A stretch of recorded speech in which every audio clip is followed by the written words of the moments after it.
Kenalkan, nama saya Muhammad Fajar Saputra. Saya merupakan mahasiswa manajemen FEB UGM angkatan 2019. Nah, dalam video kali ini saya akan membahas beberapa insight yang saya dapatkan dalam proses coaching mengenai leadership and communication. Nah, sebelumnya saya perkenalkan terlebih dahulu mentor saya, yaitu beliau Bapak Suryanto SEME. Beliau menjabat sebagai Kasih Pengolahan Data di instansi Dinas Penanaman Modal dan Pelayanan Terpadu Satu Pintu Kabupaten Wonogiri. Lalu, apa leadership atau kepemimpinan itu? Pemimpinan ini lebih pada aspek bagaimana mencapai tujuan organisasi dengan cara menggerakkan, kan begitu, menggerakkan sumber daya manusia utamanya. Jadi, pemimpin adalah seorang yang mampu menggerakkan bawahan di dalam organisasinya tanpa menggunakan aspek legalitas yang ia miliki, akan tetapi oleh aspek pengakuan dan juga persetujuan dari bawahan tersebut. Pemimpin tidak hanya berperan sebagai seorang leader, akan tetapi juga berperan sebagai trainer, fasilitator, konsultan, motivator, futuris, dan juga sebagai visioner. Jadi seorang pemimpin memiliki peranan yang sangat penting di dalam suatu organisasi, karena seorang pemimpin diibaratkan sebagai mercusuar yang mengarahkan dan juga mengendalikan dalam proses mencapai tujuan organisasi yang telah ditetapkan.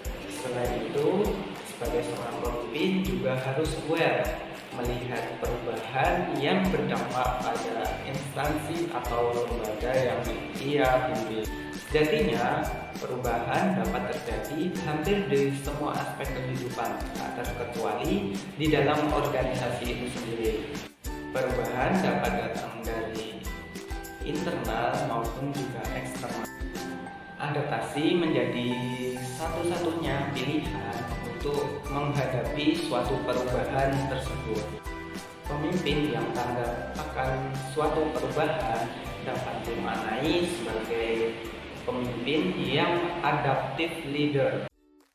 Dalam hal ini, seorang pemimpin tidak hanya mengatasi tantangan tersebut dan juga menemukan cara penyelesaiannya, namun seorang pemimpin juga dituntut untuk mengantisipasi tantangan, mampu mengidentifikasi akar penyebabnya, serta terampil dalam mengenali resiko apa yang layak diambil dan apa yang harus dihindarinya.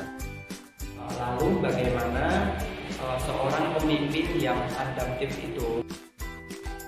Yang pertama, seorang pemimpin harus bisa mengobservasi keadaan dalam organisasinya.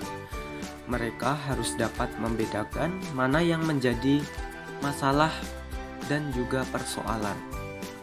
Masalah sendiri adalah keadaan yang tidak sesuai, namun tidak ada kewenangan seorang tersebut untuk menyelesaikannya.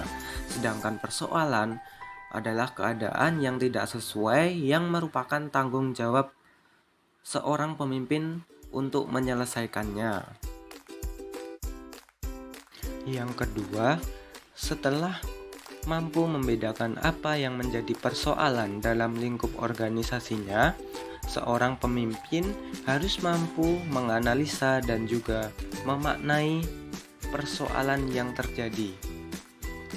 Mereka dituntut untuk mengupas suatu persoalan yang dapat dilakukan dengan menjawab pertanyaan apa, siapa, kapan, di mana, mengapa, dan juga bagaimana.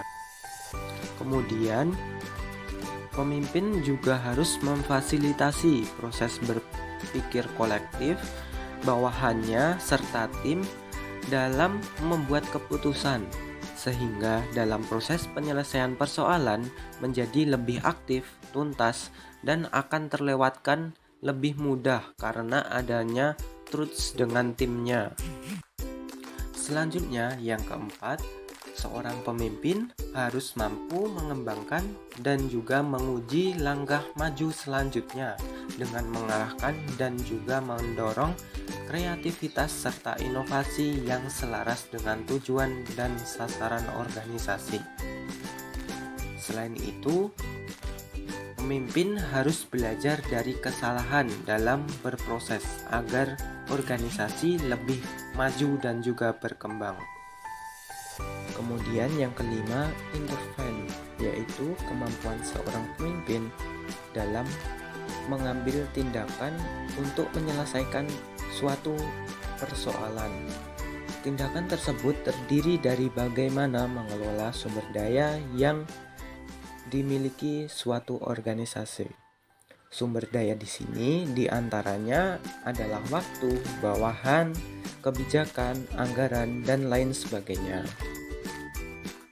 Kemudian yang terakhir, setelah mengambil suatu keputusan dan keputusan tersebut dijalankan dalam organisasi, seorang pemimpin harus melakukan pemantauan terhadap dampak dari sistem atau proses baru yang dijalankan, kemudian melaporkan apabila ada temuan, dan juga bekerja sama dengan tim dalam membuat penyesuaian yang diperlukan untuk perbaikan ke depannya.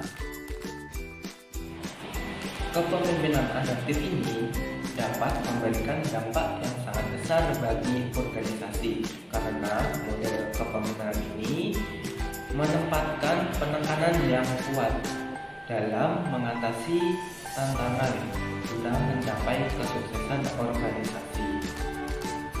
Nah, sekian pembahasan mengenai adaptive leadership ini. Terima kasih banyak telah menonton video dari saya. Wassalamualaikum warahmatullahi wabarakatuh.